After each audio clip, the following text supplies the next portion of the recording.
মানে লাস্টিং একটু কম, কিন্তু প্রজেকশন অ্যান্ড সিয়াসটা ভালো পাইছি। আর 2 থেকে 3 ফিটের মতো পাইছি, আর সিয়াসটা ভালো, মানে একটা।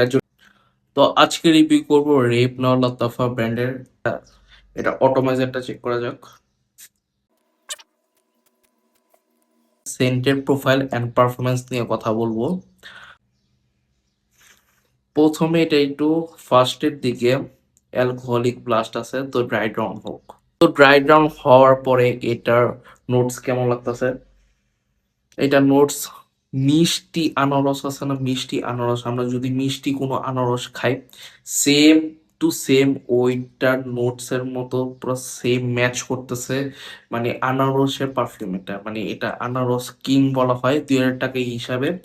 তো এটা আমি ম্যাচারেট করাইছি। তো পারফরমেন্স কেমন পাইছি এন্ড প্রজেকশন কেমন পাইছি, এটা এখন আমি ডিটেল এক্সপ্লেন করব। প্রজেকশনটা আমি 2 থেকে 3 ফিটের মতো পাইছি, আর সিয়াসটা ভালো, মানে একটা যে টেলস ক্রিয়েট করে পারফিউমে, টেলসটা কয়েকজন নোটিসেবল করছে। টেলসটা 4 থেকে 5 ফিটের মতো, মানে ব্যাক থেকে যে টেলসটা ক্রিয়েট করছে পারফিউমের, এটার পারফিউমের টেলস ওয়াজ সো গুড। মানে 2000 টাকা হিসাবে এটার প্রজেকশন অ্যান্ড সিয়াজ সুন্দর, আর এটার যে প্রজেকশন সিয়াজটা যে ক্রিয়েট করছে বেস্ট 2000 টাকা হিসাবে।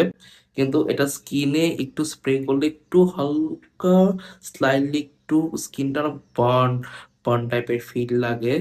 বাট 2000 টাকা হিসাবে ঠিক আছে। যদি মানে কম প্রাইসে যদি এই বিস্ট মোড পারফিউমটা নিতে চান, আমি এটা আসলে রিকমেন্ড করব। মানে পারফরমেন্স হিসাবে এটা অত একটা ভাল লাগে নাই, কিন্তু প্রজেকশন ওয়াজ গুড। লাস্টিং আমি ক্লোথের উপরে পাইছি 4 থেকে 5 ঘন্টা, আর স্ক্রিনে পাইছি 2 থেকে 3 ঘন্টার মতো। পোজ করার মতো আমার কাছে খুবই ভালো লাগছে। এটা আমি টোটালে সেম প্রোফাইলে দিব 10-8, লংজিভিটিতে দিব 10-4, প্রজেকশন আর সিয়াজে দিব 10-7। এটাই আমার, এটা টু বি অনেস্ট রিভিউ ম্যাসারেট করার পরে।